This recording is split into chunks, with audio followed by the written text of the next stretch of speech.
എല്ലാ പ്രിയ സുഹൃത്തുക്കൾക്കും പുതിയ വീഡിയോയിലേക്ക് ഹാർദവമായ സ്വാഗതം. നമ്മുടെ പ്രധാന വിഷയത്തിലേക്ക് കിടക്കുന്നതിന് മുമ്പ് എല്ലാ ദിവസവും എല്ലാ വീഡിയോയിലും എല്ലായ്പ്പോഴും പറയുന്ന പോലെ തന്നെ നമ്മുടെ വീഡിയോ കാണുന്ന നിങ്ങൾ ആരെങ്കിലും സബ്സ്ക്രൈബ് ചെയ്യാതെയാണ് കണ്ടുകൊണ്ടിരിക്കുന്നത് ഏറ്റവും വല്ല നോക്കേണ്ട സബ്സ്ക്രൈബ് ബട്ടൺ നോക്കിയിട്ട് പ്ലക്കനെ ഒരു ക്ലിക്ക് വെച്ച് കൊടുക്കുക. ഇപ്പോഴും മുന്നോട്ടുള്ള എത്തിലേക്ക് നിങ്ങൾ സഹായം തീർച്ചയായിട്ടും ആവശ്യമാണ്. സബ്സ്ക്രൈബ് ചെയ്യുന്ന തൊട്ടപ്പുറത്തെ ബെല്ലൈക്കൺ ഒന്ന് കിണീണ അടിച്ചു വെക്കുക. നമ്മളിടുന്ന വീഡിയോ നോട്ടിഫിക്കേഷൻ പടപട എത്തും. നമ്മുടെ വീഡിയോസ് ഒക്കെ നിങ്ങൾക്ക് ചടപടയെന്ന് കാണാൻ പറ്റും. ഈ വീഡിയോ ആണെന്നത് ലൈക്ക് ചെയ്യുക, കമന്റ് ബോക്സിൽ എന്തെങ്കിലും കമന്റ് ചെയ്യുക, കുറച്ച് പക്ഷേ ഒരു ലൈക്കോ ഒരു ഹാർട്ടോ കമന്റ് ചെയ്യുക. കൂടുതലായിടുന്നില്ല, നേരെ നമുക്ക് നമ്മുടെ വിഷയത്തിലേക്ക് വരാം. നമ്മുടെ വിഷയം എന്ന് പറഞ്ഞാൽ ഇതിനോടകം നിങ്ങൾ അറിഞ്ഞിട്ടുണ്ടാവും, നമ്മുടെ പ്രിയങ്കരനായ പ്രശ്നേഷ്, പച്ച വീട്ടിൽ പ്രശ്നേഷ് അഥവാ ഗ്രീൻ ഹൗസ് ക്ലീനിങ് റോഹനോ ആ പുള്ളിക്കാരൻ ഒരു വീഡിയോ അപ്ലോഡ് ചെയ്തിട്ടുണ്ടായിരുന്നു. ഈ അപ്ലോഡ് ചെയ്ത വീഡിയോക്കകത്ത് പുള്ളിക്കാരൻ്റെ അമ്മയെയും സഹോദരിയെയും പച്ച അപരാധം പറയുന്നുണ്ട്. ആ അപരാധം നമ്മൾ കേൾക്കുന്നതിന് മുമ്പ് തന്നെ ഈ പുള്ളിക്കാരൻ അതിന് തൊട്ട് മുമ്പ്, അതായത് ഇന്നലെ ഇട്ട വീഡിയോക്കകത്ത്, ഇന്നലെയാണോ മിനിഞ്ഞാണോ തൊട്ട് മുമ്പ് ഇട്ട വീഡിയോക്കകത്ത് ഫാമിലിയിലുള്ള പ്രശ്നത്തിനെ കുറിച്ച് ചെറുതായിട്ടൊന്ന് സൂചിപ്പിക്കുന്നുണ്ട്. നമുക്ക് ആ സൂചന ചെറുതായിട്ടൊന്ന് കേൾക്കാം. നോക്കി പിടിച്ചോണേ, ഇല്ലെന്നുണ്ടെങ്കിൽ ചിലപ്പോൾ ഞാനങ്ങ് മേലോട്ട് പോകും. പണ്ടാണെങ്കിൽ മറ്റേ കമന്റുകൾ മാത്രം പേടിച്ചാൽ മതിയായിരുന്നു. ഇപ്പം പ്രാക്ക് വീട്ടിൽ നിന്നുണ്ട്. അപ്പം നമ്മൾ സൂക്ഷിക്കേണ്ട കാര്യങ്ങൾ നമ്മൾ തന്നെ സൂക്ഷിക്കണം. പണ്ട് കമന്റുകളികളെ മാത്രം പിടിച്ചാൽ മതിയായിരുന്നു, ഇപ്പോൾ പ്രാക്ക് വീട്ടിൽ നിന്നുമുണ്ട്. അതിന്റെ കാരണം നമ്മൾ തന്നെയല്ലേ? അതായത് പുള്ളിക്കാരൻ ഈ റീലിൽ തന്നെ വീട്ടിലുള്ളവരെ ഓൾറെഡി സൈബർ ബുള്ളിങ്ങിൽ ഇടാൻ ശ്രമിച്ചു. ഇതിന് പിന്നിൽ കുറേ കാരണങ്ങളൊക്കെ ഉണ്ട് കേട്ടോ, അത് നമുക്ക് വരാം. അതിനു മുമ്പേ പുള്ളിക്കാരൻ ഇട്ട വൈറലായ വീഡിയോ നമുക്കൊന്ന് കാണാം. പുള്ളിക്കാരൻ അമ്മയും പെങ്ങളെയും കുറ്റം പറയുക എന്ന കഥാപ്രസംഗം നമുക്ക് കേൾക്കാം. കുട്ടി പ്രസവിപ്പിച്ച അച്ഛനോട് പറയാൻ എന്താണെന്ന് വെച്ച് കഴിഞ്ഞാൽ, അച്ഛൻ പുറത്ത് പൈസയും കൊടുത്തിട്ട് ആളെ വെച്ചിട്ട് നടക്കാഞ്ഞ കാര്യങ്ങളാണ് കഴിഞ്ഞ ഒരു രാത്രി കൊണ്ട് ഫ്രീ ആയിട്ട് എൻ്റെ അമ്മ ചെയ്ത് കാണിച്ചത്.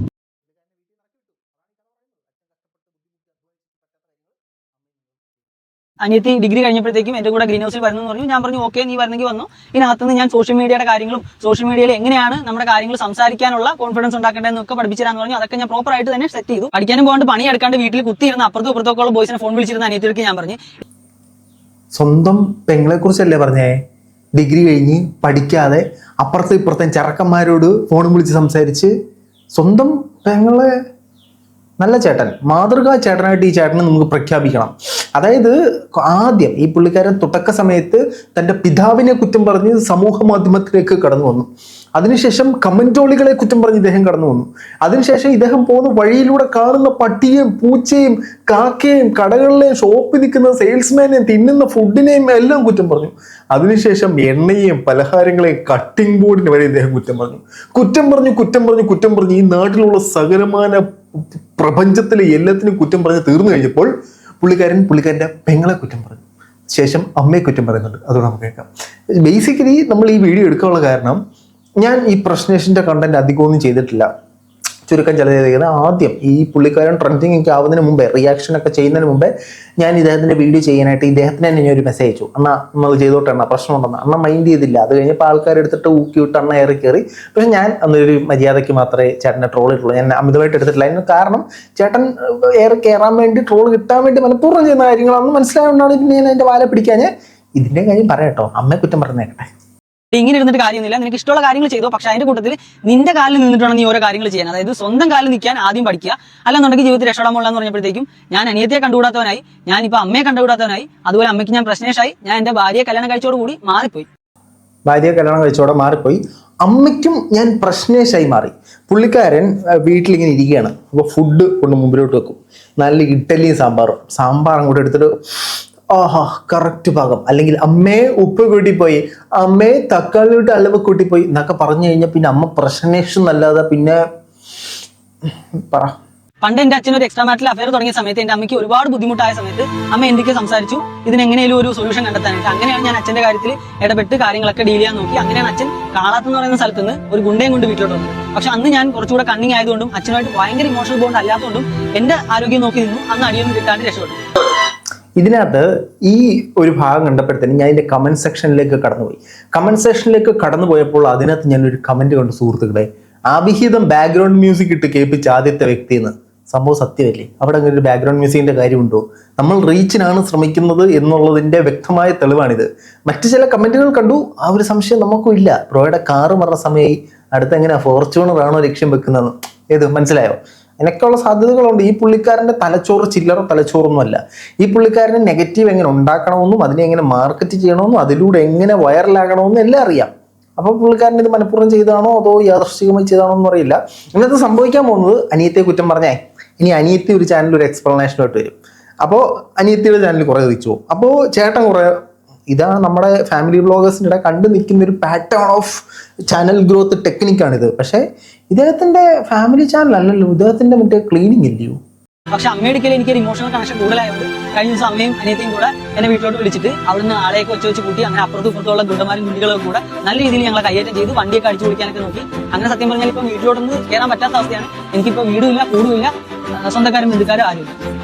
7.5 മാസം ഈ സാധനം ഞാൻ എവിടെ കേട്ടിട്ടുണ്ടല്ലോ. ഇതേ സാധനം തന്നെയല്ലേ നമ്മുടെ പ്രണവ് പ്രവീൺ പറഞ്ഞത്, വീട്ടിൽ നിന്ന് ഇറക്കി വിട്ടു, വീടും കൂടുമില്ല, എൻ്റെ മകൻ അഡ്രസ് ഇല്ല. അത് ശരിക്കും സംഭവിച്ചാണ് മോനെ. ആ സ്ട്രാറ്റജി ഇവിടെ എടുത്ത് പയറ്റ് നോക്കുവാണോ മനസ്സിലായില്ല. ഉള്ളയാണോ യാഥാർത്ഥ്യമാണോ അതോ ഉടായ്പ സീനാണോ എന്ന് എനിക്കറിയില്ല. ഈ പുള്ളിക്കാരനെ നമുക്കൊന്നും നമ്പാൻ പറ്റത്തില്ല. ഈ പുള്ളിക്കാരന് നല്ല തലയാണ്. ഞാൻ കണ്ടത് വളരെ ബുദ്ധിമാനാണ് ഇദ്ദേഹം. ഇദ്ദേഹത്തിന് ആ നെഗറ്റീവ് എങ്ങനെ ഇത് മറ്റേ പുള്ളി പറയുന്ന ട്രിഗറിങ് പോയിന്റ് ഒക്കെ പുള്ളിക്കാരന് നന്നായിട്ട് അറിയാം. പുള്ളിയുടെ ട്രിഗറിങ് പോയിന്റ് ഏതെന്ന് നോക്കുന്നു. പക്ഷേ കുറ്റം പറഞ്ഞു അതായത് നമ്മുടെ ഒരു ആപ്പുണ്ട്. ഈ ആപ്പ് നമ്മൾ പലയിടത്തായി കൊണ്ട് തിരികുന്നു. അങ്ങനെ തിരികെ ലാസ്റ്റ് ഈ ആപ്പ് തിരികാൻ സ്ഥലമില്ല. സോ നമ്മളെടുത്ത് സ്വന്തം അടിച്ച് കയറ്റുന്നൊരു സാധനമാണ് പുള്ളിക്കാരൻ കാണിച്ചുകൊണ്ടിരിക്കുന്നത്. പുള്ളിക്കാരൻ്റെ തന്നെ അമ്മയും പെങ്ങളെയും സൈബർ ബുള്ളിങ്ങിന് ഇട്ട് കൊടുക്കുകയാണ്. ഇനി കുറച്ച് കാലങ്ങൾക്ക് മുമ്പ് ഈ പുള്ളിക്കാരൻ്റെ അമ്മയുടെ പുരാണം പറയുന്നതും അച്ഛനെ അപകീർത്തിപ്പെടുത്തി പറയുന്നതും നമുക്ക് കേൾക്കാം.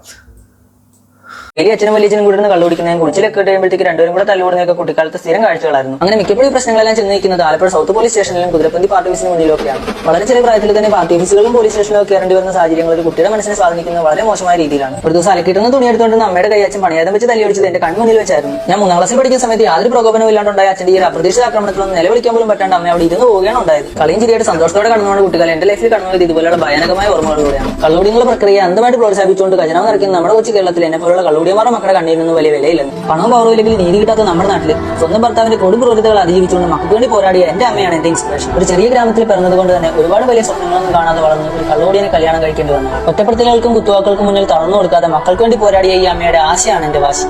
ഡെയിലി അപ്പോൾ ആ അമ്മേനെയാണ് നമ്മളിപ്പോൾ കുറ്റം പറയുന്നത്. നമ്മളൊരു വീടാകുമ്പോൾ അമ്മമാരുമായിട്ട് പ്രശ്നങ്ങളുണ്ടാവും, ഇണക്കങ്ങളുണ്ടാകും, തർക്കങ്ങളുണ്ടാകും. പക്ഷേ നമ്മളതിനെ എങ്ങനെ എടുക്കുന്നു എന്നുള്ളതാണ്. ഈ സോഷ്യൽ മീഡിയയിൽ വന്നിട്ട് കുറ്റം പറഞ്ഞ് പ്രസന്റ് ചെയ്യാനുള്ളതാണോ നമ്മുടെ അമ്മയോട്ടൊരു പ്രശ്നം ഉണ്ടായി, വഴക്കുണ്ടായി, പക്ഷേ അത് ഏത് തരത്തിലാണ് നമ്മളിത് പുറത്തേക്ക് എത്തിക്കേണ്ടത്, അത് ശരിയായ ഒരു നടപടിയാണോ എന്ന് സ്വന്തമായിട്ടൊന്ന് ചിന്തിക്കുക. ഇത് മാത്രമല്ല, നിന്നെ തന്നെ പ്രശ്നേഷായി അംഗീകരിക്കണമെന്ന് പറയുന്നത് പുള്ളിക്കാരൻ പിന്നും ചെയ്ത് വെച്ചിട്ടുണ്ട് കമന്റ് ബോക്സിൽ.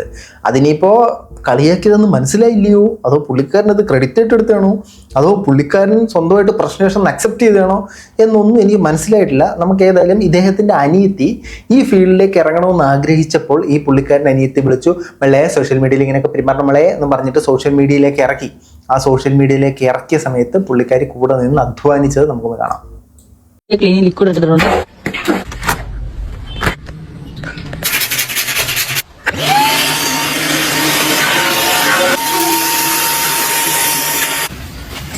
അപ്പൊ ജീവിതത്തിലെ ആദ്യത്തെ വാട്ടർ ടാങ്ക് ജിങ്ക് നല്ല പക്കായിട്ട് ഡീപ് ക്ലീൻ ആക്കിയിട്ട് സാഹസികമായിട്ട് മുകളിലോട്ട് കയറിയിട്ടുണ്ട്.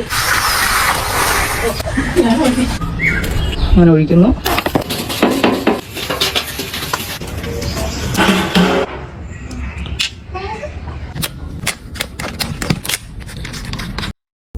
ഇതാണ് സംഭവം. ഇതിനകത്ത് പ്രധാനമായിട്ടും പല ആൾക്കാരും തകർന്നു പോകുമ്പോഴത്തേനും തകർന്നങ്ങ് പോവാം.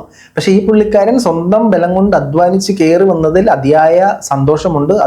അത് പലർക്കും ഒരു മോഡലാണ്. പക്ഷേ നമ്മൾ ഈ നെഗറ്റീവ് യൂസ് ചെയ്ത് വരുമ്പോൾ ഒരു പരിധി എത്തുമ്പോൾ ഈ നെഗറ്റീവ് തട്ടി നിൽക്കും എന്നുള്ളതിൻ്റെ പെർഫെക്റ്റ് എക്സാമ്പിളാണ് നമ്മുടെ ഈ പ്രശ്നേഷൻ എന്ന് പറയുന്നത്.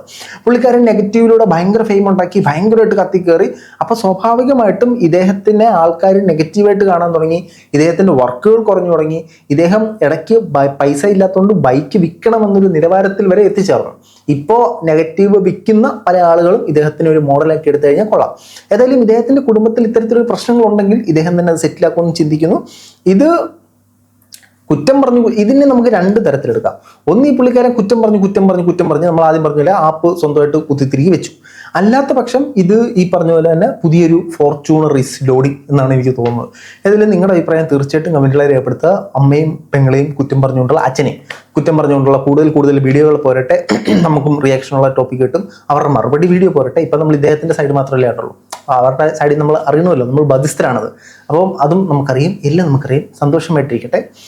കുറച്ച് കഴിയുമ്പോഴത്തേനും ഭാര്യയും കൂടെ കുറ്റം പറയുമെന്ന് നമ്മൾ പ്രതീക്ഷിക്കുന്നു. ഏതായാലും ഇങ്ങനെ ഇത്രയായ സ്ഥിതിക്ക് അതും കൂടെ ആക്ക്. അതും കൂടെ കഴിയുമ്പോൾ സ്വന്തമായിട്ട് കുറ്റം പറ. ഞാൻ ഒരു പ്രശ്നേഷാണ്, എനിക്ക് ക്ലീൻ ചെയ്യാൻ അറിയത്തില്ല എന്നൊക്കെ പറയുന്നിട്ട് കുറ്റം. നമ്മുടെ പ്രശ്നങ്ങളുടെ ബ്രാൻഡ് അംബാസഡറായി ഞാനും ഇദ്ദേഹത്തെ അംഗീകരിച്ചിരിക്കുന്നു. നിങ്ങളുടെ അഭിപ്രായം തീർച്ചയായിട്ടും കമന്റ് ബോക്സിൽ കമന്റുകൾ രേഖപ്പെടുത്താൻ പറ്റിയ ബൈ. ഫോർച്യൂണർ എടുക്കണേ.